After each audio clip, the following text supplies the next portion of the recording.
So this is the second episode of Nic Cage Studies Fast Times at Richmond High. And if, unlike me, you've seen this movie before, then you can guess how short this video, discussing the topic of Nic Cage in relation to this movie, is going to be. Not only have I not seen this movie before, for some reason I thought it was Dazed and Confused.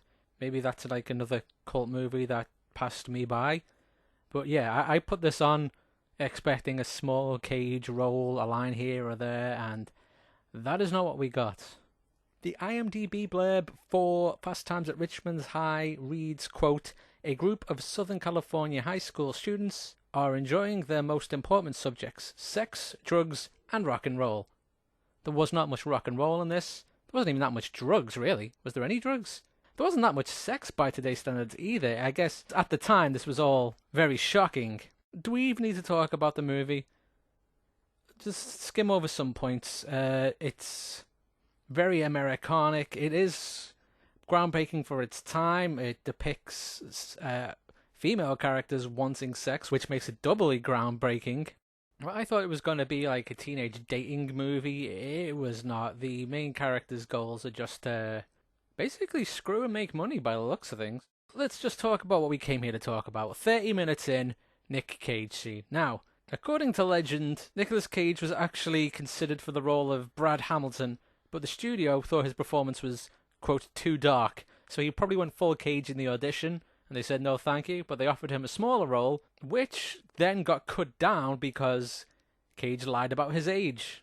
Nic Cage was only 17 at the time, so he lied about his age to get a bigger part. And then he gets on the set, and they find out he's 17 and legally can't work as many hours as anyone 18 or over, so they cut his part down to a non-speaking role. A non-speaking role in which he's billed as Brad's bud, but he's actually given the name Dave in one of the scenes. They must have been so upset with the fact that he lied to them that they just refused to give him a character name. Anyway, skip along. Let's get to the meat of the matter, the 3 questions of the Cage study. Is it a good movie? It's not my kind of thing, but yeah, you'd have to say it qualifies for a good movie just for what it did at the time. It is kind of a titty teen picture, but there is also some substance to it, man. The moral of, even though this is a movie presented to be about sex and teenage life, that sex and teenage life isn't everything. There are some real shitheel characters in it that don't get their comeuppance. And side tangents aside, like, why is it the handsome guy isn't portrayed as a total creep when he totally is a creep? But there's good story and character stuff in there. It's kind of funny. I can see why Spicoli was a standout character at the time, but looking at it now, it's not as problematic as a lot of things of the same time were, but it has its issues. Is it so bad it's good?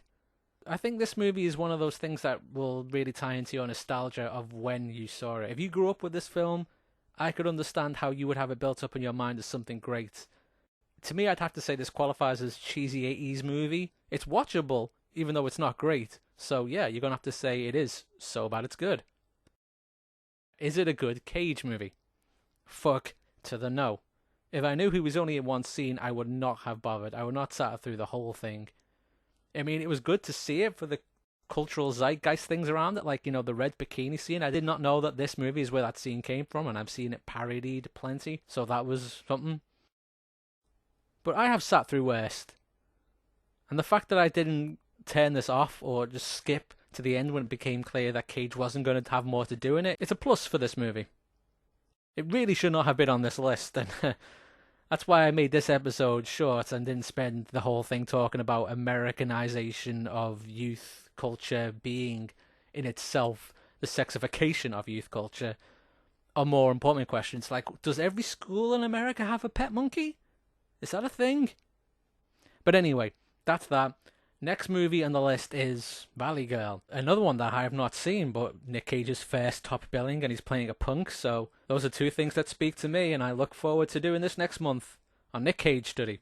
In the meantime, check out the other videos on Top Hats and Canes, my comedy essay series, Let Me Tell You Why That's Funny, which is of course a joke title, and my new series, Should They Remake It, in which I look at old movies and ask, should they remake this movie?